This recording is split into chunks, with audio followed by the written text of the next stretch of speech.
Mercedes' most significant new car this year, still named the CLA, can be said to be not quite like a CLA anymore, my friends. What do I mean by that? 3, 2, 1, get in the car.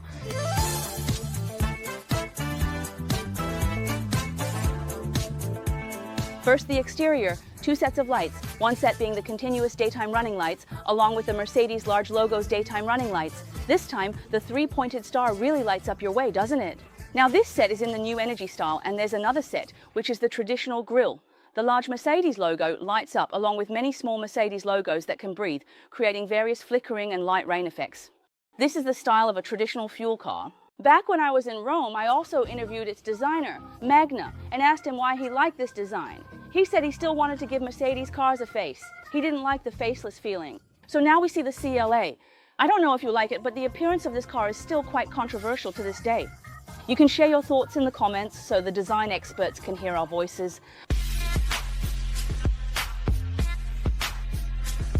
From the side, I think the long wheelbase looks better than the standard wheelbase because the long wheelbase paired with the coupe styling makes the car feel more stretched out. It has grown by 4 centimeters, all on the rear axle, so now the wheelbase is 2830 millimeters. The waistline combined with the coupe gives it a slight GT feel, just a little bit. The lower waistline has been tightened, did you notice? With many electric cars, you might feel they look a bit bulky, but after tightening, you feel this CLA is overall agile, like wearing dark clothes makes us look slimmer.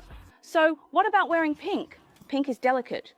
The tail, the most distinctive feature you see is definitely the design of the taillights, and each of them can light up sequentially. What color do you think this car is? This color, oh, it's called liquid silver. Originally, I thought it was silver, but then I opened the car and saw the interior and realized, hey, isn't this the same blue as the interior? So this blue color, sometimes it looks silver, sometimes blue, is actually quite nice. So young bosses, please get in the car.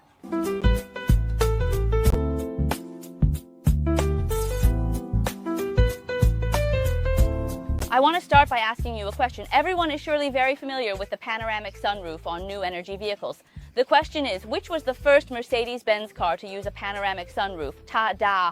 It's this CLA. This car is indeed the first Mercedes-Benz model to feature this panoramic sunroof. You can see that Mercedes-Benz is taking this CLA very seriously, aiming to compete with the new domestic electric car brands.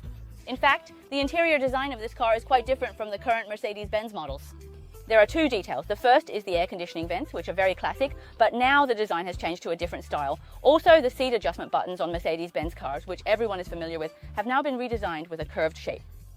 If you like these small details, feel free to give a thumbs up. The part of the interior that receives the most criticism is definitely this large connected screen. It's too straight, and this might not have anything to do with its size or other factors. People just find it somewhat inconvenient to use. The designers interpret it this way. Since this car is intended for young people, they designed it to feel like a smartphone, so using it and looking at it resembles a phone, hence the straight style. As for this reason, I'm not sure if everyone accepts it, but you can share your thoughts in the comments. Now, there's another part of this car's interior that I really like. Do you know what it is?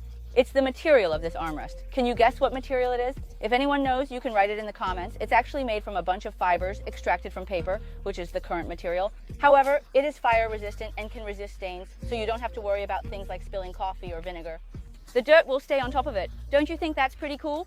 Fire resistant and made from paper, I think it has a bit of that youthful vibe. Additionally, when you look at this car as a whole, you can feel that it still conveys a sense of luxury. Unlike many of the electric cars we encounter nowadays that have a minimalist style, this one has a lot of bling-bling elements. Also, the Berlin sound system speaker cover has been replaced with this aluminum alloy material.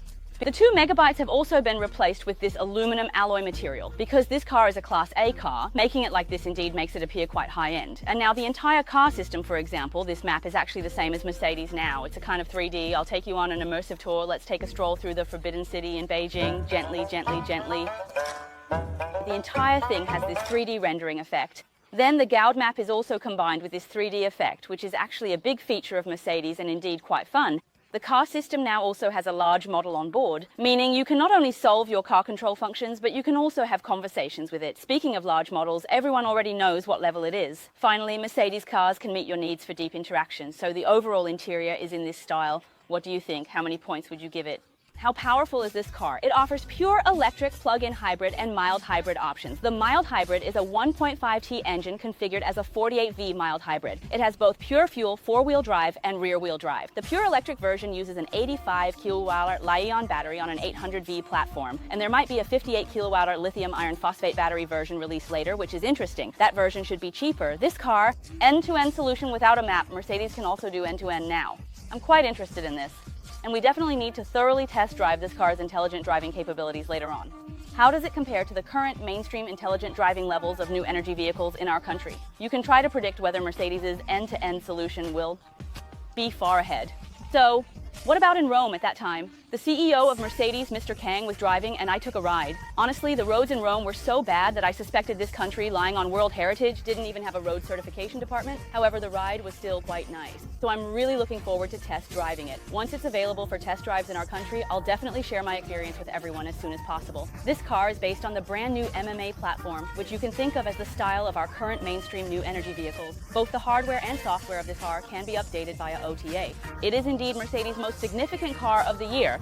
With the A-Class car's sleek coupe-like appearance, the large model, and the frameless design, it offers everything. So, can it win your heart? Because I see you as the youngest one here. Thank you all for watching this episode. See you next time.